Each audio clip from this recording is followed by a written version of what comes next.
జగన్ గారిని అవమానించడం ద్వారా ఏమి సాధించినట్లయింది నాగార్జున గారు? ముందుగా తెలుగు ప్రజల మనస్సాక్షి సాక్షి టీవీ ప్రేక్షకులకు నా నమస్కారాలు. అందులో ప్యానెల్లో ఉన్నటువంటి పెద్దలకి మీకు అందరికీ ముందుగా నా శుభోదయం తెలియజేస్తున్నానండి. ఆంధ్రప్రదేశ్ రాష్ట్రంలో అసలు ఒక విచిత్రమైనటువంటి రాజకీయ పరిస్థితులు నెలకొన్నాయి కూటమి ప్రభుత్వం అధికారంలోకి వచ్చిన కాడి నుండి. నెంబర్ 1 పాయింట్ ఏంటంటే, చంద్రబాబు నాయుడు గారు ఈ ప్రభుత్వాన్ని పరిపాలిస్తున్నాడా లేదా, అసలు ముఖ్యమంత్రి చంద్రబాబు నాయుడు గారు కాదా అనేది మొదటి ప్రశ్న.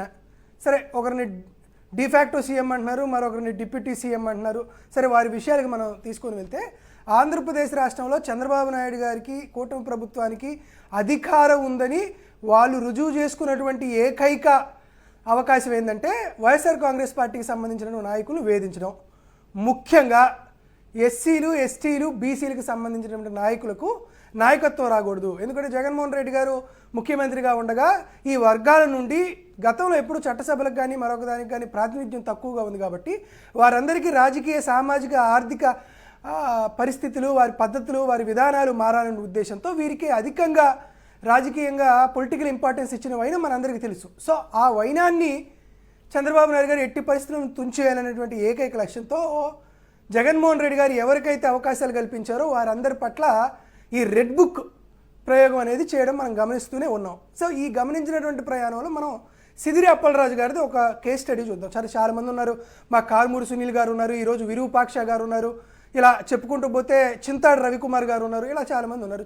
సిదిరి అప్పలరాజు గారు పెద్దగా రాజకీయ బ్యాక్గ్రౌండ్ ఉన్నటువంటి ఆయన కాదు, మత్స్యకార అగ్రవర్గం నుంచి వచ్చిన అతను వాళ్ళ కుమారుడు ఒక బైక్ యాక్సిడెంట్లో ఇన్వాల్వ్మెంట్ అయ్యారు. ఆ వ్యక్తి దురదృష్టవశాత్తు చనిపోయారు. అయిపోయిన తర్వాత తన మీద ఏ కేసు పెట్టాలి? యాక్సిడెంట్ అయినటువంటి కేసు పెట్టాలి. కానీ దాన్ని మార్చి అటెంప్ట్ టు మర్డర్ కేసు పెట్టారు. దీన్ని కుట్రాకోణం పెట్టి మర్డర్ కేసు పెట్టి సిదిరి అప్పలరాజు గారిని అరెస్ట్ చేశారు. ఇప్పటికే ఆయన 20 రోజులకు పైగా జైల్లో ఉన్నారు. సో ఇదే ఇన్సిడెంట్ సార్, నేను మళ్ళీ వేరేదని చేయట్లేదు. రాజమండ్రిలో ప్రియాంక గారు అనేటువంటి ఒక మెడికో యాక్సిడెంట్ జరిగింది సార్. మీరు సెక్షన్స్ ఒకసారి గమనిస్తే అన్ని బిలో 2 years సెక్షన్ సార్. ఆ కేసులో అటెంప్ట్ టు మర్డర్ కానీ మర్డర్ కేసు కానీ మెడికో ప్రియాంక గారి మీద పెట్టలా. సిదిరి అప్పలరాజు గారికి అప్లై చేసినటువంటి రూలు ఈ ఆంధ్రప్రదేశ్ రాష్ట్రంలో ఉన్నటువంటి ప్రతి యాక్సిడెంట్ కేసుకి అప్లై చేయాలి కదా. కారణాలు ఏంటి? సిదిరి అప్పలరాజు గారు ఒక బీసీ సామాజిక వర్గానికి సంబంధించిన నాయకుడు. సరే, అతన్ని జైల్లో వేసినా, అతని మీద ప్రభుత్వం ఏ విధమైనటువంటి తప్పులు చేసినా, అతన్ని ఇబ్బందులు పెట్టినా కూడా ఎవరు నోరెత్తలేరు అనేటువంటి ఒక లక్ష్యంతో అతని మీద చేశారు. అసలు చింతాడు రవికుమార్ గారిది మరొక దారుణమైన వెహికల్ లేకపోతే గారి భార్య శ్రీదేవి గారు అయినా కూడా ధైర్యంగా ముందుకొచ్చి మాట్లాడుతున్నారు కదా. అది సరే, ఏం భయం ఉండిద్దని సార్ నేను చెప్తున్నా. ఒక లెవెల్ దాటిన తర్వాత, ఒక బాయిలింగ్ పాయింట్ దాటిపోయిన తర్వాత ఒక మనిషికి మరొక మనిషిని చూసే భయం ఏమి ఉండదు కదా. రాక్షసులు కాదు కదా ఈరోజు కాకపోతే రేపైనా చేయడానికి. ఒక పర్టికులర్ టైం పీరియడ్ దాకా మనకెందుకురా ఈ సమస్యలు అని అనుకుంటాం. లేదు, ఉద్దేశపూర్వకంగా ఒక పిల్లిని రూమ్లో పెట్టి మనం బంధించడం మొదలు పెడితే ఏమైంది? పిల్లి పులైద్ది. బీసీలు అంటేనే పుల్లు. అసలు పులుల్నే మీరు ఒక రూమ్లో పెట్టి దాడి చేస్తా అంటే ఏం చేస్తారు? మేము దానికి చేస్తాం. అట్లా చింతాడు రవికుమార్ కానీ విరూపాక్షి గారిది మరీ దారుణమైన విషయం. జగన్మోహన్ రెడ్డి గారు కేటగారికల్గా దానికి సంబంధించినటువంటి వీడియో ఫుటేజ్ కూడా చూపించారు. తెలుగుదేశం పార్టీకి సంబంధించిన కార్యకర్త తన భార్యకు సంబంధించినటువంటి నైటీని ఆయనే చింపేసుకొని దాన్ని విరూపాక్షి గారు చింపేసేసారని చెప్పి ఒక కేసు పెడితే అర్ధరాత్రి పూట అది 2 గంటల 45 నిమిషాలకి ఇంటి మీద దాడి చేసి ఎవరు? పోలీసులు. అసలుకి ఎమ్మెల్యే గారిని అరెస్ట్ చేసుకొని తీసుకోలేకపోవడం ఏంది? ఆయన మీద 3 కేసులు పెట్టడం ఏంది? 50 మందిని అరెస్ట్ చేయడం ఏంది? అసలు ఇటువంటి దారుణమైనటువంటి పరిస్థితి చూసామా సార్? నిజానికి ఎమ్మెల్యే గారి పైన ఒక కేసు రిజిస్టర్ అయింది. వాట్సాప్లోనో మరొక దాంట్లోనో ఒక నోటీస్ పంపిస్తే ఆయన బ్రహ్మాండంగా పోలీస్ స్టేషన్కి వస్తారు, విచారణ చేస్తారు. ఒకవేళ విచారణలో for the argument sake Virupakshi గారు తప్పు చేస్తే అతను అరెస్ట్ చేయొచ్చు. కానీ ఉగ్రవాదులను అరెస్ట్ చేసినట్టు ఒక బీసీ నాయకుల పట్ల ఈ విధమైనటువంటి తీవ్రమైనటువంటి స్టెప్స్ తీసుకున్నారంటే అక్కడ డిఎస్పీ గారికి కానీ అక్కడ ఉన్నటువంటి ఎస్పీ గారికి కానీ పైనుంచి ఏ ఆదేశాలు వచ్చినాయి అనేది చెప్పాలి. ఇక జగన్మోహన్ రెడ్డి గారికి సంబంధించినటువంటి టూర్ గురించి ఏదో చెప్తున్నారు. ఇవి మామూలుగా మనం వర్షాకాలంలో కొన్ని హెచ్చరికలు వాతావరణ శాఖ కొంత హెచ్చరిక జారీ చేస్తుంటుంది. సరే, చంద్రబాబు నాయుడు గారు అధికారంలోకి వచ్చారు కాబట్టి ముందు వరదలు తుఫాను సంగతి పక్కన పెడితే అసలు ముందు వర్షాలు పడేటువంటి పరిస్థితి లేదు, అంతా ఎల్నీలో అంటున్నారు కాబట్టి దాన్ని పక్కన పెడితే వాతావరణ శాఖ కొన్ని హెచ్చరికలు జారీ చేసింది. మొదటి ప్రమాద హెచ్చరిక, రెండో ప్రమాద హెచ్చరిక అని. అట్లానే 2029 ఎన్నికల్లో వైఎస్ఆర్ కాంగ్రెస్ పార్టీ ప్రభంజనానికి మొన్న శ్రీకాకుళంకి వెళ్ళినప్పుడు అది మొదటి హెచ్చరిక అయితే ఇప్పుడు ఇది రెండో హెచ్చరికలాగా కనపడుతుంది. జగన్మోహన్ రెడ్డి గారికి జనం అనేటువంటి వారే బలం. సో జగన్మోహన్ రెడ్డి గారికి జనానికి మధ్య గ్యాప్ తీసుకురావాల్సినటువంటి పరిస్థితి నెలకొంది కాబట్టి జగన్మోహన్ రెడ్డి గారు మొట్టమొదటి రోజు నుంచి జగన్మోహన్ రెడ్డి గారు ఆ స్కామ్ చేశారు, ఈ స్కామ్ చేశారు, ఆ స్కామ్ చేశారని చెబుతూ ఈరోజు ఒక బీసీ నాయకుడు ములాఖత్కి వెళ్తే ముఖ్యమంత్రిగా పనిచేసినటువంటి ఒక వ్యక్తిని గ్రిల్కి ఇటువైపును పెట్టి ఫోటోలు తీసి అది చూసి ఒక మానసికమైనటువంటి సంతృప్తి పడాలనేటువంటి స్థాయికి ఈ రాష్ట్రంలో ఉన్నటువంటి ముఖ్యమంత్రి, డూప్లికేట్ ముఖ్యమంత్రి, డిప్యూటీ ముఖ్యమంత్రి పోయారంటే మీకున్నటువంటి మానసిక పరిస్థితి ఏంటో చూస్తే మాకు జాలిపడాల్సినటువంటి పరిస్థితి నెలకొంది. కాబట్టి ఈరోజు ఆంధ్రప్రదేశ్ రాష్ట్ర ప్రజలకు కానీ కూటమి ప్రభుత్వానికి కానీ మేము చేస్తున్నటువంటి ఏకైక విజ్ఞప్తి ఏంటి అంటే, ఇక మీ ఒట్టి మాటలు కట్టిపెట్టండి. ఇక మీరు చేసేటువంటి అభద్రతా భావంలో ఉండి మీరు చేసేటువంటి ఈ విష ప్రచారానికి ఇకనైనా కట్టిపెట్టండి. ఆల్మోస్ట్ సగం పరిపాలన మీద అయిపోయింది కాబట్టి ఈ సగం పరిపాలనలోనైనా సరే ప్రజలకు మంచి చేసేటువంటి కార్యక్రమం ఏమన్నా ఉంటే చేయండి.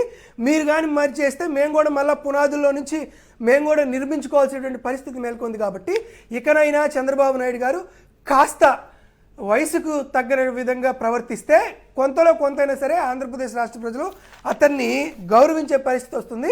లేకపోతే చరిత్రహీనుడిగా మిగిలిపోయేటువంటి పరిస్థితి చంద్రబాబు నాయుడు గారికి వస్తుంది అనేది మరొకసారి మనం చేస్తున్నాం. నాగార్జున, ఇంకొక మాట చెప్పండి.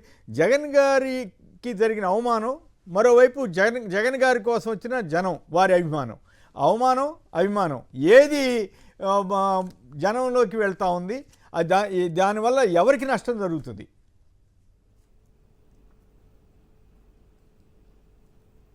సార్, ఒకటి ప్రధానంగా ఏంటంటే నాకు తెలిసినంత వరకు నేను దేవుడి దయవల్ల జగన్మోహన్ రెడ్డి గారితో కొంతకాలం ఈ కాలంలో ట్రావెల్ చేసిన టైంలో సహజంగా జగన్మోహన్ రెడ్డి గారు నాకు అవమానం జరిగిందని చెప్పేటువంటి దాఖలు నేను ఎప్పుడు చూడలేదు. బహుశా మీరు ఎప్పటి నుంచో రాజకీయాల్లో ఉన్నారు కాబట్టి బహుశా ఆయనకి ఎన్ని అవమానాలు జరిగినా, ఎన్ని తీవ్ర ఇబ్బందులు జరిగినా కూడా ఎప్పుడూ తనలో తాను దాన్ని దిగమింగుకొని ప్రజల కోసం కానీ లేకపోతే పార్టీ కోసం కానీ కార్యకర్తల కోసం ఉంటాడు. కానీ పెద్దగా ఎక్స్ప్రెస్ చేసి నాకు అవమానం జరిగిందని చెప్పడం చాలా అరుదుగా ఉండేటువంటి సందర్భం. ఎందుకంటే దానికి కూడా రకరకాల కారణాలు ఉన్నాయి. బహుశా సమకాలీన భారతదేశ రాష్ట్ర రాజకీయాల్లో జగన్మోహన్ రెడ్డి గారు లాంటి మాస్ పల్స్ పట్టుకున్నటువంటి నాయకుడు ఎవరు లేరు. సహజంగా ఆయన నాకు ఇట్లా అవమానం జరిగింది, లేకపోతే నన్ను ఇక్కడ ఈ విధంగా తప్పుగా మాట్లాడారు, చంద్రబాబు నాయుడు గారు అన్నట్టు తమ్ముళ్ళు వాళ్ళు అంతు చూద్దామా, ఇటువంటి మాటలు ఎప్పుడు జగన్మోహన్ రెడ్డి గారు ఎప్పుడు మాట్లాడే పరిస్థితి ఉండదు. ఎందుకంటే తనకున్నటువంటి అంత పెద్ద మాస్ జనం అందరూ ఏదన్నా కాస్త ఇబ్బందిగా వాతావరణం క్రియేట్ చూస్తారు. కానీ అలా రెచ్చగొట్టేటువంటి వాక్యాలు కానీ లేకపోతే అవమానం జరిగిందనేటువంటి వాక్యాలు కానీ జగన్మోహన్ రెడ్డి గారు ఎప్పుడూ మాట్లాడేటువంటి సందర్భం నాకైతే తెలియదు. కానీ మొట్టమొదటిసారి ఆయన నాకు తెలిసి జైల్లో బీసీ నాయకుడు విరూపాక్షి గారిని చూసి దాంతోపాటు ఆయన పట్ల సూపరింటెండెంట్ కానీ లేకపోతే అక్కడ ఉన్నటువంటి జైలర్లు కానీ ప్రవర్తించినటువంటి విషయాన్ని చూసిన తర్వాత బహుశా జగన్మోహన్ రెడ్డి గారు ఈ మాట చెప్పి ఉండుంటారు. ఎందుకంటే సహజంగా చెప్పరు. సో ఈ అవమానాలు ఇవన్నీ కూడా బహుశా విరూపాక్ష గారిని చూసిన తర్వాత కూడా కొంత కలత చెందుండి ఈ వ్యాఖ్యలు చేశారని నేను నమ్ముతున్నా. ఇది ఈ అవమానానికి సంబంధించినటువంటి వ్యవహారాలన్నీ కూడా ఖచ్చితంగా దానికి సంబంధించిన వ్యవహారాన్ని తిరిగి ఏ విధంగా జరిగిద్ది అనే దానికి ఖచ్చితంగా ఏ విత్తు నాటితే ఆ విత్తే మొలకెద్దని జగన్మోహన్ రెడ్డి గారు చెప్పారు కాబట్టి దానికి అట్లా చేయొచ్చు. మరొకటి జగన్మోహన్ రెడ్డి గారికి సంబంధించినటువంటి అభిమానానికి సంబంధించి ఓ విషయం తెలియజేస్తున్నానండి. ఈరోజు కాదండి, 2009 సెప్టెంబర్ 2వ తేదీన వైఎస్ రాజశేఖర రెడ్డి గారు కొన్ని అనివార్య పరిస్థితుల్లో ఆయన పరమపదించిన తర్వాత దివంగత ముఖ్యమంత్రిగా ఆయన ఆ రోజు నుండి ఈ రోజు దాకా జగన్మోహన్ రెడ్డి గారు రాజకీయంగా తన ఉనికిని చాటుకుంటున్నాడంటే దీనికి కారణం ఏకైక వ్యక్తి ఎవరున్నారంటే వైఎస్ఆర్ కాంగ్రెస్ పార్టీ కార్యకర్త, అదేవిధంగా జనం.